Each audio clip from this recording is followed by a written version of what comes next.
Hello again, and thank you for staying with us. Next up, we are in the field of AI. Our keynote is Industrial AI, the current state and looking to the future, which seems a good way to close the show today. My guest today is Bryan DeBois, Director of Industrial AI at Robusys. Bryan, hi, how are you? Doing great. How are you doing? I'm really good, thank you. Very good indeed. You have the pleasure and the honor of closing Manufacturing Digital Live today. So time is slightly against us, so the digital floor is yours, sir. Very excited. And I know for those in the US, I'm keeping you from lunch. So I will see what I can do to move through this quickly.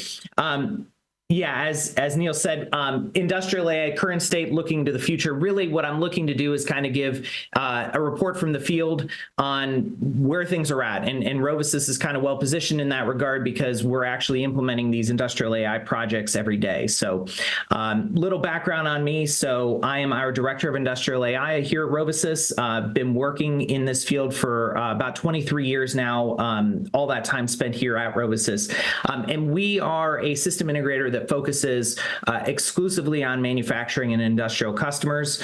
In my time here, I've worked on everything from MES. So we had a good presentation earlier on MES and what that's all about.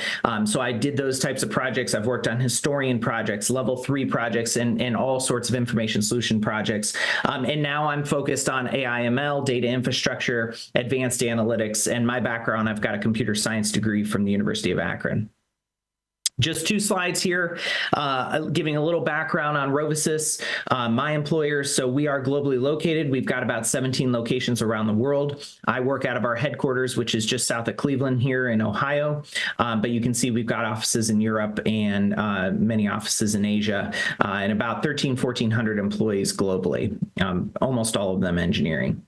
The industries that we serve, so we may look like we're kind of not focused, but the primary thread that runs through all of these things is that our customers either make something or move something. So you can see it's all the heavy hitters that you would expect: life science and chem and oil and gas, but also power and energy and semiconductor and food and beverage. And then we provide those capabilities that are along the bottom there, from MES to industrial AI, of course, control system integration, building management, those types of things. All right, enough of the sales pitch. Let's get into the meat of it. And I'd like to start first with a definition of a term, because I found that in my customer meetings, I would use this term and only realize when someone looked confused that I didn't actually define what this term is, and that's OT. So this is a term that we use all the time within Robusys to define what we do, and it was coined by Gartner. By my research, it appears it started around the mid-2000s by Gartner, and you can see the definition there. OT being hardware and software detects causes a change through the direct monitoring and or control of industrial equipment, assets, processes. So basically, Gartner needed a term that wasn't IT. Everyone knew what IT was, but it didn't really capture what we do on the plant floor. And so they came up with this term OT. And so you may have heard things like IT-OT convergence. That was a term that started to come out a couple years ago.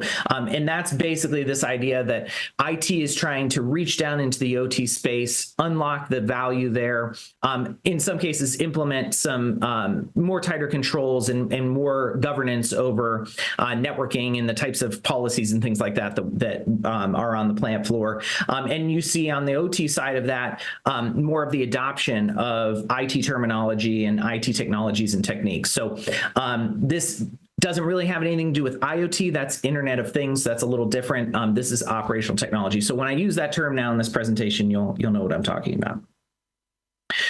Pivoting to AI. So Robusys is very focused on operationalizing AI, and why that's important is because there's actually a lot of AI vendors in this OT space, and they typically have come from the IT space, and so they're very good at building models. They can build predictive models and things like that. And there's some very big IT consultants that have tried to move into this OT space. The challenge that they find is that after they've actually built the model, there's nobody. They're looking around the table at each other, and there's nobody there that can actually put that model into operation on a plant floor that has to run 24/7 and actually has the credibility with those folks on the plant floor to do the organizational change management that's required to actually adopt these AI models. So one of the things that we tell our customers is that until somebody on the plant floor is actually making a decision based on the prediction or the recommendation of that AI model, you haven't seen any ROI.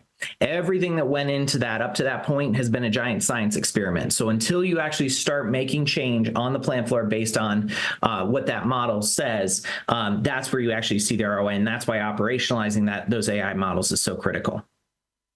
So I promised to give kind of a state of the industry as far as where we're at with AI. And so the AI that we're seeing deployed in the industrial space primarily falls into one of these three buckets.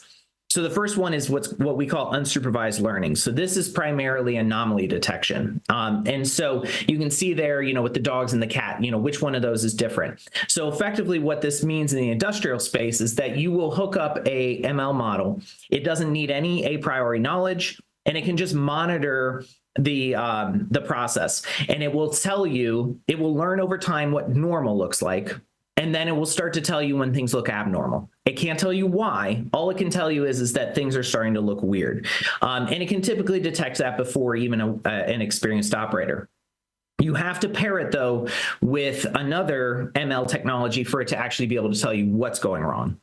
And so that's unsupervised learning. That's pretty much all it does, anomaly detection. The second type of ML that you're going to see deployed today is supervised learning. So this is typically what we think of when we think of machine learning today. You need large volumes of clean correlated data. It has to be labeled data. So you have to have what are called features, which are kind of the inputs, and then the label being the output that shows what happened in the past. You send all of that data through an ML model to train it, and then on the other side of it, you now have a model that can make predictions. Now, the key is that model can basically only predict one value. In the case of predictive maintenance, it'll tell you how many days until a piece of equipment is likely going to go down. It could maybe predict what the final quality of a batch is going to be. In the case of like weather, we did a project with a pipeline customer, and we actually built a rudimentary, ML model to predict what the weather is. So what's the weather going to be tomorrow? It can predict one value. That's it. What you do with that prediction is on you. So you have to pair this with an operator, a supervisor, someone on the plant floor that actually can take action based on that prediction and get the value out of it.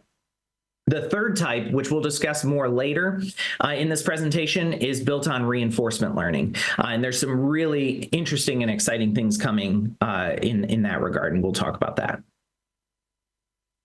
So let's talk about where customers are seeing early adopters of industrial AI. Where are they seeing the ROI? Well, the top one is predictive quality. So a lot of people would think that I would lead with predictive maintenance. And of course, that's the one that gets all the hype and gets a lot of the promotion and things like that. But the reality of it is that there's an important distinction to think about here. Predictive maintenance is about predicting when a piece of equipment is going to go down.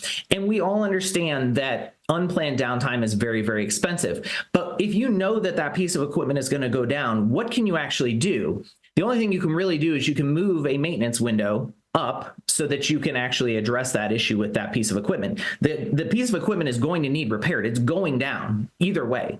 So that's all you can really do with predictive maintenance. Still powerful, but hopefully those unplanned downtimes are not happening all that often. Hopefully maybe every 6 months, hopefully no more than every 6 weeks or something like that. Whereas if we can predict what the final quality of a batch is going to be, or of a product is going to be, you can actually, if you realize that you're making garbage, if you're making scrap, you can make those changes to the process in line right now, in near real time, and be able to actually make better product and reduce scrap. And you're making product all the time, right? So if I can move the needle on that, that's something that's going to reward you every minute of every day. So that's typically where the highest ROI is actually at. Second is predictive maintenance. Like I said, we all understand that unplanned downtime is very, very expensive. You got people sitting around doing nothing, so you're paying for labor. You may have product that's going bad, depending on your industry. Like there's lots of bad things that happen with unplanned downtime. So if we can predict that, that's obviously a big win. predictive set point. So this is where we're using those traditional ML techniques to try to predict what a better set point would be. That's based solely on the existing data and things like that. It's not using any of our more advanced technologies that we'll talk about here in a minute. But if we can predict a better set point, we can put that into production. We talked about anomaly detection and then virtual sensors. This is down at the bottom because it's not a huge win, but there's some very interesting cases where we can use it to effectively create a sensor that doesn't exist in the real world, either because it'd be physically impossible or it'd be too expensive. We can actually train an ML model to basically act as a sensor, act as if it was an inline sensor. So those are the areas that we've been focusing on. All right, let's pivot now to use cases. Everyone loves to hear actual stories from the field, and so that's what I want to talk about now. So these are real customer AI use cases that we worked on that are in production. The first one that I love to lead with, because it's such a great story, is a chemical company called Albemarle. And I can talk about this freely because they've actually, everything I'm talking about here on this slide, they actually have presented publicly. So large chemical manufacturer, and they really wanted to roll out a comprehensive enterprise data aggregation analytics type of platform. They had big vision about what they wanted to do with that platform.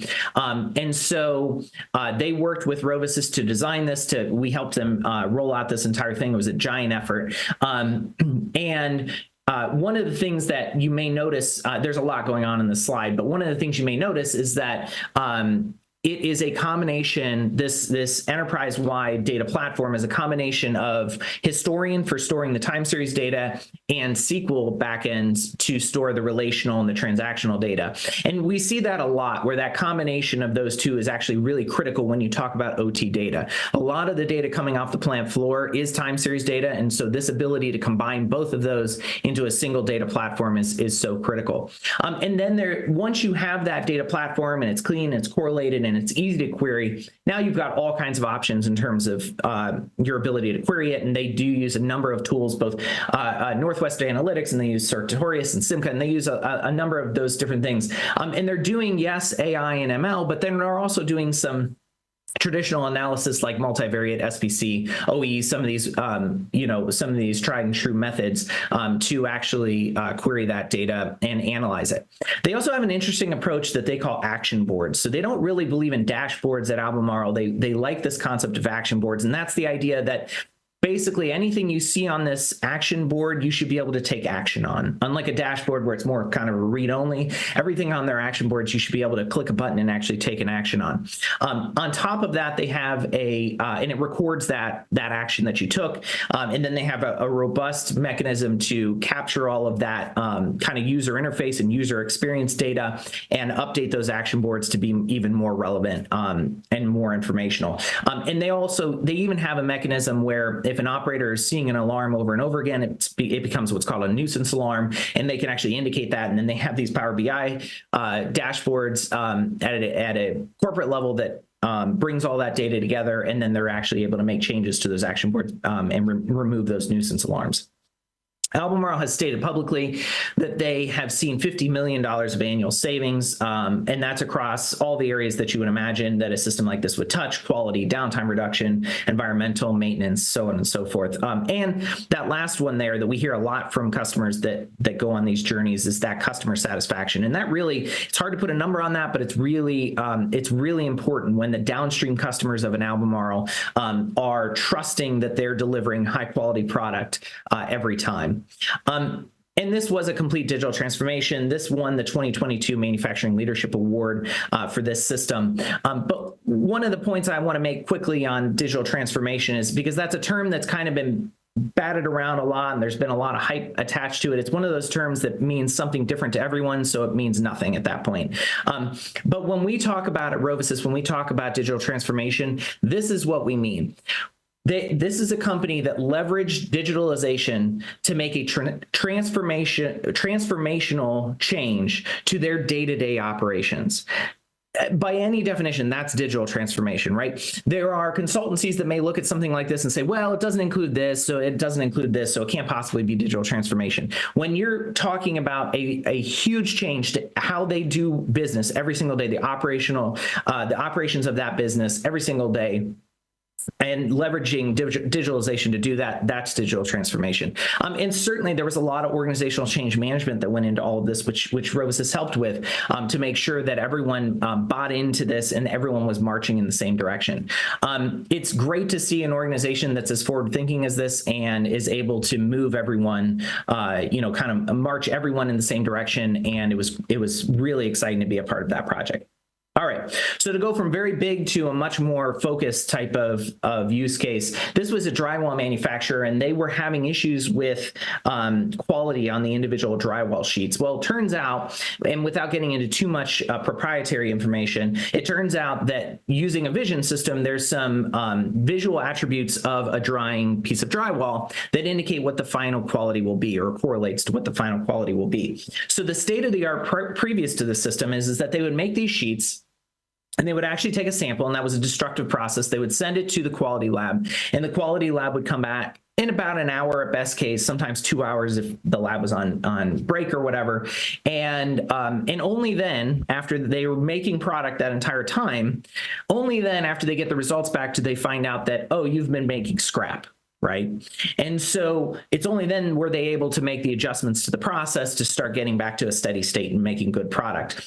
With this, they were actually able to make changes in real time and get that feedback. We helped them build a regressive ML model in a web application that their operators use on the line. And they're actually we're able to predict the final quality of that sheet well before it ever goes off to the quality lab. And the operators are actually able to make immediate, near real time changes to the process to get back to making good product. As you can imagine, hours of making bad product down to minutes is a gigantic. They haven't revealed to us exactly how much, but they've hinted that we're talking hundreds of thousands of dollars of improvement every single day.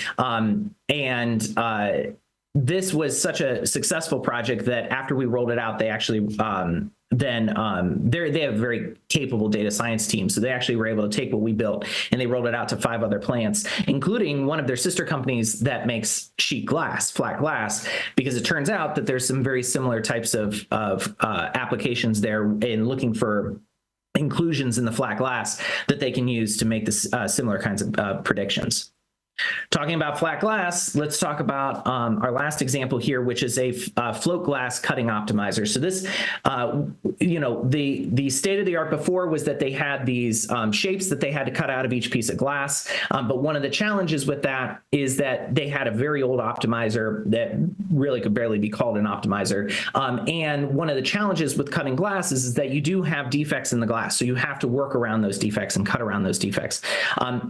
Scrap glass is very expensive. It has to be melted back down and things. So we built them an AI cutting optimizer that took interface to their ERP system, pulled down what their production needs were, optimized the cutting of that glass, and then sent those cutting instructions to their control system to actually be able to make those cuts on the fly. This one, they have told us that they're seeing hundreds of thousands of dollars a month in savings of scrap glass, and they are also currently expanding this out to several other sites. All right, so that's kind of the current state of where we're at. Let's talk briefly about the future of AI in industry and what's next. So going back to this slide, we talked about reinforcement learning being that last bucket of ML. And so if we reveal that, what we're talking about is an approach that is somewhat unique to Rovus called autonomous AI. And it leverages deep reinforcement learning. It leverages some techniques called machine teaching. It leverages SIM. And all of that together creates ML models that can do, frankly, what people think AI can do. And that's that it can look at the state of the system and say, based on the current state of the system, here's the next best thing that you can do. Here's the next best decision, the next most optimal decision that you can make. If you aren't familiar with deep reinforcement learning, It came out of DeepMind, which was a Google spinoff. If you've ever seen, there's a documentary called AlphaGo on YouTube. That was their big first software project. And it actually outperformed our grandmasters. Lee Sedol lost to it 4-1 on the game of Go. They then went on to create AlphaZero, which did the same thing for chess and beat our grandmasters in chess. And so they were applying it to games because that's a great way to start. But then they expanded that to, other people took that research and then, including Microsoft, and expanded it into this industrial space.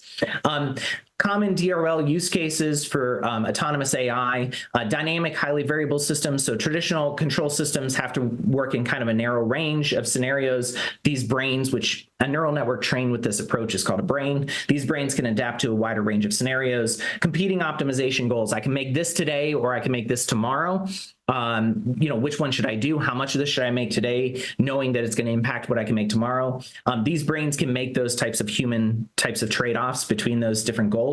Unknown starting or system conditions. So this would be like situations like they use this in polymer manufacturing where you can't really measure the process directly. You have to use proxy measures. And so the operators tend to have to be highly trained, highly skilled to learn how to read those proxy measures. The brains can actually be built to read those proxy measures in the same way. And of course, operator overload, these things never go to sleep. They never get tired. They never take breaks. Going very quickly through these last couple. So these are actual autonomous AI use cases. So this was a paint manufacturer that wanted to be able to better optimize their production schedules. So this is a very common problem. Production scheduling is an old problem, and there's some existing techniques like linear optimization to try to solve that. But with this, we actually were able to build a sim. So this sim, given a candidate schedule, can actually tell you how long that schedule will take. And so it basically becomes like an oracle. We'll feed in a schedule and it'll tell you how long it'll take. So with that, we can hook up this autonomous AI brain. It can train on that sim.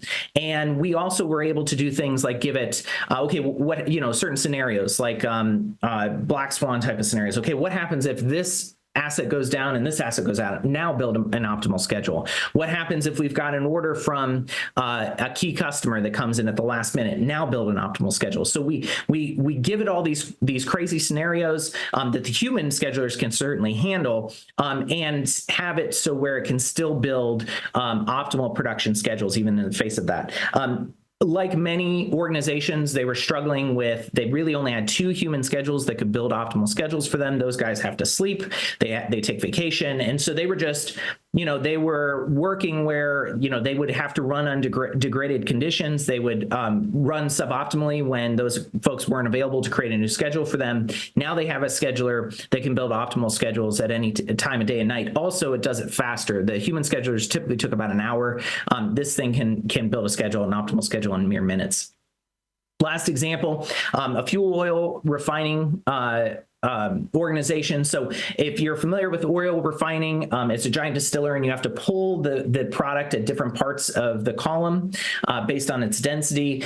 There's as much of an art as it is a science in terms of how much you can pull, because you don't want to get the products above and below it, but you want to pull enough so that you're getting the maximum value out of it. Again, one of those highly trained, skilled operator type of things. We built them a data-driven model based on their years of historical data, high-frequency data, and then we built a brain that could actually extract the on-spec diesel production as well as their human operators, and in some cases, outperforming their human operators. If you want to know more about autonomous AI in general, the Rovisys approach is built on research done by Microsoft, in part by this gentleman, Ken Sanderson. He actually now consults with us at Rovisys, and I talk to Kent about once a week. But he wrote this book called Designing Autonomous AI that's available for O'Reilly, and it's a great book that gives a great background on all of this. And with that, I will open it up to any questions. Okay, Bryan, we have got one quick question for you because we are nearly up to time. That is from Pulkit Gupta. Could you please help with the accuracy levels of AI models? So I guess the question is there, how do you increase the accuracy of them and maybe guarantee some more accuracy from them? Well, and so particularly in the industrial AI space, it's a tougher problem because we talked about how you need large volumes of clean correlated data, and that just doesn't describe the type of data that we find on the plant floor. It's highly siloed, it's typically very dirty, there's big gaps in the data, and so it is an effort it's a data science effort to get that data to where it needs to be. Beyond that, then it's just the typical iterative process. So we'll go through and we'll build models and we'll check their accuracy, and we have a threshold that we feel like is appropriate. It's got to be over that. Now, one thing that's different about the autonomous AI approach rather than the traditional ML approach is that we don't actually want perfect sims. So it learns by doing, not by data. So it learns by executing the brain against the sim and training against the sim. If you gave me a perfect sim, I would actually introduce noise into it, because the real world is actually noisy, and these brains have to learn how to operate in respect to all that noise that happens in the real world. And one last question from me, really, and that is an advice one. If there is anyone who is considering dipping into the AI space in terms of industry and manufacturing, where on earth do you start? What's the first step you need to take? Yeah. So, and I know it sounds self-serving, but definitely get a system integrator involved, right? So our job is to be that independent voice in the room. We're not tied to any one particular platform, although we can implement any of these AI platforms. And so, if it's not us, find an SI that you can trust and that you can work with, because, these vendors will come in and they've got one product, so they've got a hammer and they're just looking for nails. So everything has to fit in the context of that one product. Whereas an SI is independent, we can build a solution that spans multiple vendor products, and we can help break through the hype. I go in and I'm not just pitching one type of project. We saw all the different types of projects that we can do, AI projects. So if it's just an anomaly detection type of project, then let's do that, and that's certainly less expensive than some of the autonomous AI or some of these other projects. So we can go in and we can really craft a solution that's going to solve a real problem for the customer. Now, Bryan, that is one of the most diplomatic sales pitches I've ever heard. So thank you very much indeed for that. And Bryan, thank you very much for closing the show today. It's been a pleasure. Thank you. Happy to do it. Thank you. Thank you very much indeed. Okay, and as I said, that is us all finished here at Manufacturing Digital Live. We've been here in association with our partners at Litica. Thanks to all our guests, our speakers, and to you, our virtual audience, for all your thoughts and your questions too. So for myself and all the production team here at BizClick, have a very good evening.